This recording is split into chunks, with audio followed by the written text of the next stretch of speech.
네, 권력이라는 말은 국어사전 정의를 보면 남을 복종시키거나 지배할 수 있는 공인된 권리나 힘, 특히 국가나 정부가 국민에 대하여 가지고 있는 강제력에 이른다라고 이야기하고 있습니다. 그런데 우리의 우상이 되는 권력은 이것과는 조금 다른 느낌인 것 같습니다. 보통 권력하면 정치 권력 이런 것들을 생각하지만 우리에게 권력이라는 것은 다른 사람의 영향을 받지 않는 것, 즉 내가 다른 사람들보다 높아지려고 하는 것을 권력으로 볼 수 있습니다. 우리들의 마음에도 다 이런 마음들이 있는 것 같습니다. 권력이라는 우상은 나랑은 상관없는 이야기 같다라고 생각할 수도 있지만 우리 안에서 내가 다른 사람보다 높아지고 싶은 마음, 또 다른 사람에게 영향을 받고 싶지 않으며 내 마음대로 살아가고 싶은 마음들이 있습니다. 권력은 또 우상은 눈에 보이는 세상 권력을 쥔 사람들만의 것은 아닙니다. 누구나 작고 사소한 방식으로 권력을 추구할 수 있습니다. 동네의 불량배가 될 수도 있고 아파트의 대표, 또 자신이 속해 있는 그룹의 대표가 되어서 아랫사람들을 쥐락펴락할 수도 있습니다. 권력의 우상은 우리 주변 어디에나 있습니다. 저는 주목받는 것을 아주 부담스러워합니다. 긴장도 많이 합니다. 제가 처음 사역을 했을 때 주일 오후 예배 때 찬양 인도를 할 때 기타를 치고 찬양을 하고는 있지만 제 다리가 사시나무 떨리듯이 떨릴 정도로 주목받는 건 저에게 아주 힘든 일입니다. 그렇기에 나는 언제 권력을 추구할까라는 생각을 한번 해보았습니다. 저를 조금 잘 아시는 분들이라면 답은 쉽게 나올 것 같습니다. 저는 축구를 좋아합니다. 그리고 조금 잘한다라는 이야기를 들을 수 있는 실력을 가지고 있습니다. 축구를 할 때 저는 제가 인정하지 못하는 사람에게 영향을 받고 싶어 하지 않습니다. 그 사람이 제 플레이에 대해서 지적을 하면 저에게는 그 이야기가 들리지 않습니다. 그 사람이 이야기하는 것보단 제가 생각하는 것이 맞다고 생각합니다. 또 팀에서 제가 제일 잘한다면 제가 생각하는 대로 그 팀을 이끌어 가려고 하며 또 시합에서 영향력을 끼치고 싶어 합니다. 저는 축구할 때 매일은 아니지만 종종 남들보다 조금 더 잘해 보이고 싶고 또 다른 사람의 영향을 받고 싶어 하지 않으며 제 마음대로 하고 싶어 할 때도 있는 것 같습니다. 팀 켈러 목사님은 인간은 자신의 삶을 지배할 힘은 없다. 출생 시기와 장소, 부모와 가족, 유전적인 재능 모두 우리의 소관이 아니라고 이야기합니다. 우리의 존재와 소유는 전부 하나님께로부터 받은 것이며 우리는 무한한 창조주가 아니라 유한한 의존적인 피조물이라고 이야기합니다. 사람들에게는 무력함에 대한 깊은 두려움이 있습니다. 사람은 자신이 쓸모없는 존재라고 생각했을 때, 또 도움이 되지 않는다고 생각했을 때 우울증과 불안함, 두려움이 찾아오게 됩니다. 이 두려움은 우리가 하나님으로부터 멀어진 데에서부터 비롯되었다고 이야기합니다.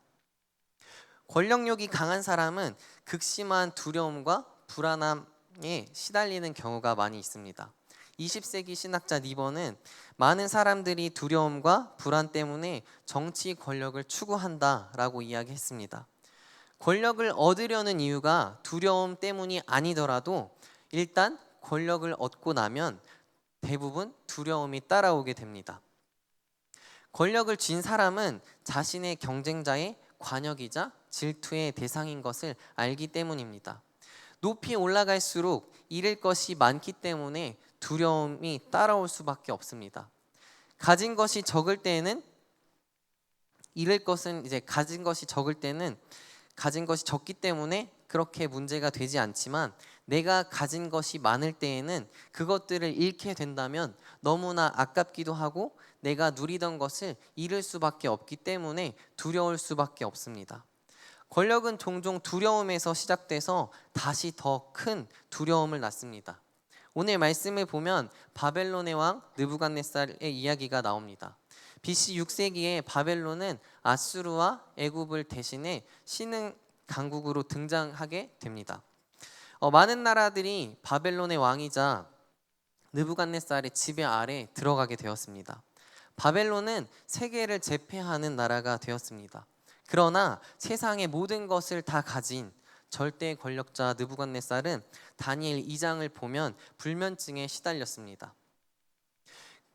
느부갓네살 왕은 꿈을 꾸었는데 그 꿈이 도대체 어떠한 꿈인지 알지 못했습니다.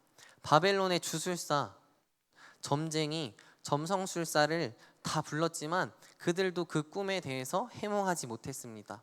포로 출신인 다니엘이 하나님의 능력으로 왕이 그 꿈에 대해 이야기하기 전에 그 꿈에 대한 해석들을 다 하였습니다. 또 그 꿈의 내용에 대해서 이야기합니다. 왕이여, 왕께서는 어떤 커다란 신상을 보셨습니다. 왕 앞에 빛이 찬란하여 전율을 일으킬 만한 신상을 보셨을 것입니다. 느부갓네살 왕이 그 꿈에서 보았던 커다란 신상의 머리는 순금이고 또 가슴과 두 팔은 은, 배와 허리는 청동이고 종아리는 쇠, 또 발은 쇠와 진흙이 반반씩 섞여 있는 신상을 보았습니다. 그런데 그 거대한 신상이 돌에 의해 가루가 될 정도로 부서지게 되었습니다. 그 신상은 지상의 나라들을 의미합니다. 그 거대한 우상의 생김새는 우상화되는 인간의 권력과 성취를 대변합니다. 신상을 부서뜨린 것은 돌인데 이 돌은 지상에 세워질 하나님의 나라였습니다. 그 나라는 결코 망하지 않고 다른 민족에게 넘어가지 않으며 오히려 모든 나라들을 쳐부숴 멸망시키고 그 나라는 영원히 서 있을 것이라고 다니엘은 말하며 이 꿈은 위대하신 하나님께서 앞으로 일어날 일들을 느부갓네살 왕에게 보여주신 것이라고 이야기합니다. 꿈의 내용이 사실이라면 느부갓네살 왕은 신에 대한 개념을 바꾸어야 했습니다. 그는 세상에 신과 초자연적 세력이 많다는 다원주의를 믿었을 것입니다. 그런 그에게 새로운 메시지가 들려왔습니다. 유일하신 하나님이 계심으로 자신의 권력 행사를 주권자이자 재판장이신 그분 앞에 책임져야 한다는 것입니다. 느부갓네살은 이 메시지를 받아들입니다. 그는 하나님이 모든 왕의 주제라고 고백합니다. 세상의 최고의 권력자가 납작 엎드린 것은 평소 교만하던 느부갓네살에게는 전혀 어울리지 않는 겸손한 행위였습니다.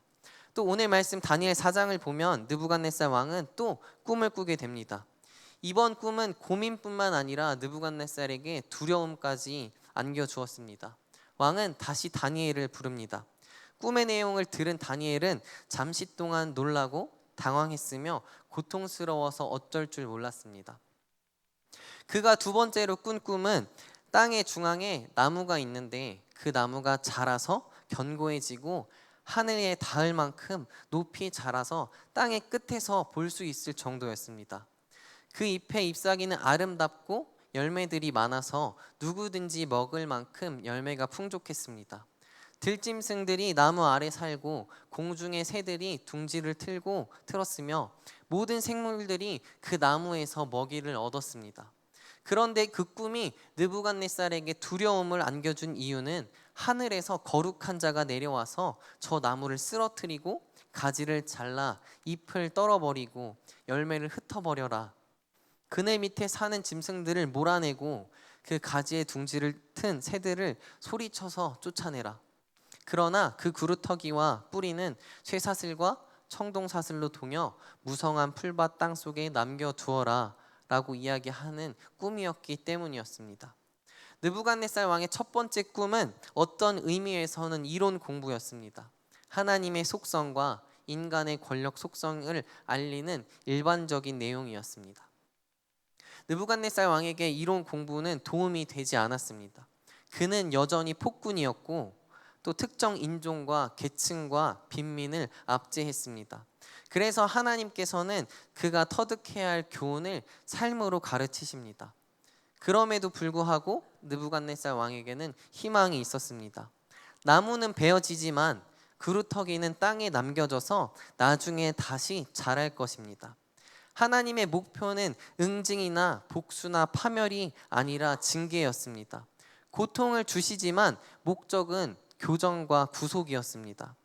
하나님이 느부갓네살의 마음에 새겨주시려던 교훈은 누구든지 성공한 사람은 하나님의 과분한 은혜를 받은 수혜자라는 것입니다.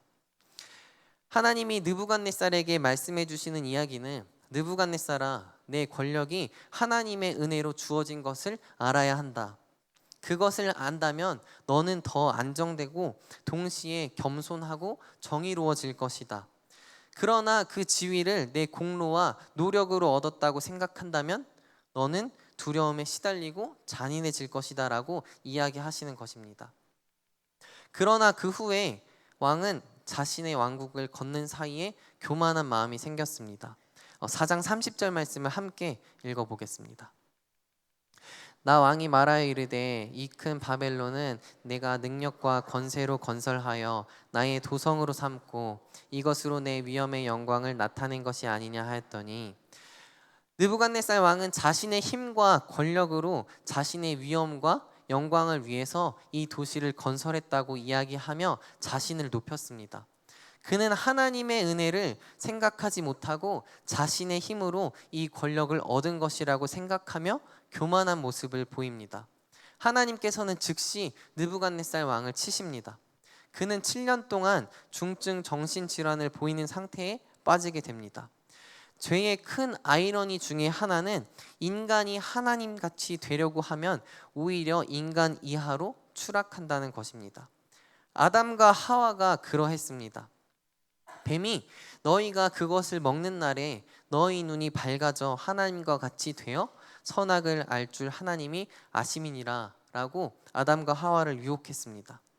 아담과 하와는 하나님과 같이 되고자 했다가 결국 하나님과의 관계가 단절되었고 그들에게는 죽음이 찾아옵니다.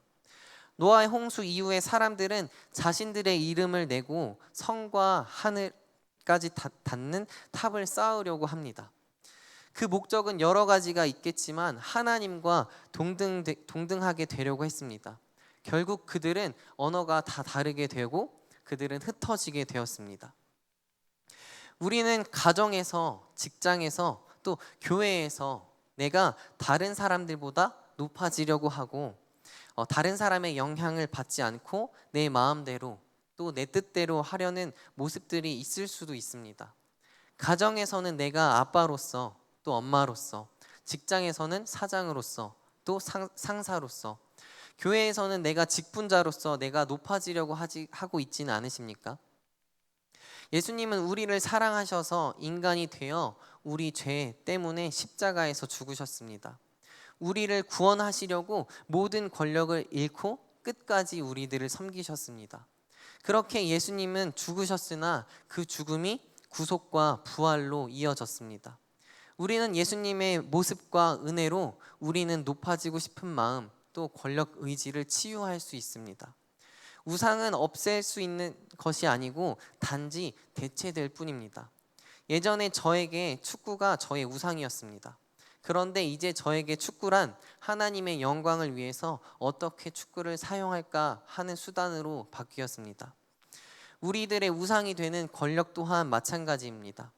예수님께서는 아무것도 아닌 우리들을 위해서 권력을 내려놓으시고 우리들을 섬기셨습니다.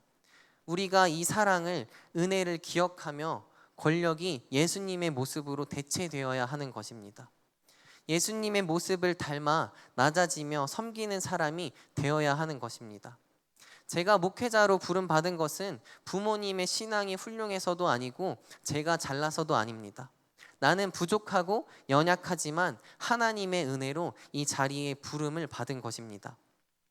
마찬가지입니다. 우리가 교회에서 장로로 또 권사로서 집사로서 또 하나님의 자녀로서 부름받은 것은 우리가 잘나서가 아니라 오직 하나님의 은혜인 것입니다.